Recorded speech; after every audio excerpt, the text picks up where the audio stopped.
On August 15, 2025, Donald Trump and Vladimir Putin met in Anchorage, Alaska, for their first face-to-face summit in years. The setting was Joint Base Elmendorf-Richardson, and the optics were striking: a red carpet, military aircraft in the background, and a long handshake broadcast worldwide. It was the first time Putin had set foot on U.S. soil since Russia's invasion of Ukraine in 2022, and the symbolism was impossible to ignore. Going in, Trump had suggested a ceasefire might be within reach. But once the summit began, the tone shifted. Instead of demanding an immediate halt to the war, Trump spoke of a broader peace agreement, language much closer to Putin's preferred framing. For Russia, this was a win. For Ukraine and Europe, it was cause for concern. The talks lasted less than 3 hours. When the two leaders emerged, they held a brief appearance, took no questions, and offered no concrete commitments.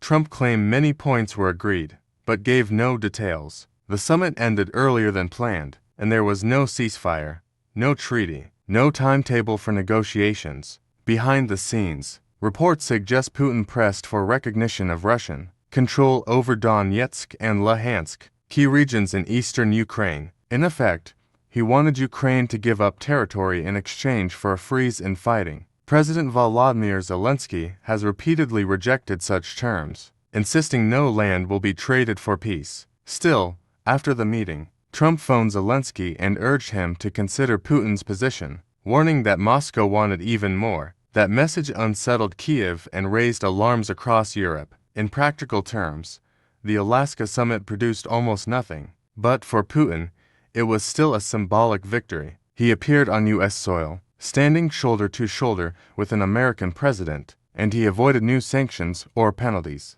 Even without concessions, the imagery alone boosted his standing. Markets noticed too. With no new restrictions on Russian energy, all traders predicted stability, and analysts said crude prices could ease. It was a small but telling sign that even inconclusive diplomacy can ripple through the global economy. Now, attention shifts to Washington, where Trump is set to meet Zelenskyy. That meeting may reveal whether the United States will reaffirm its commitment to Ukraine's sovereignty, or push Kyiv toward compromises it refuses to make. A possible three-way summit with Putin has been floated, but Russia has yet to engage. The Alaska meeting showed how difficult ending the war really is. A photo op isn't a peace plan. True peace requires enforceable timelines, verified withdrawals, and security guarantees. None of that came out of Anchorage. What did emerge was a reminder that both leaders used the stage for their own purposes but neither delivered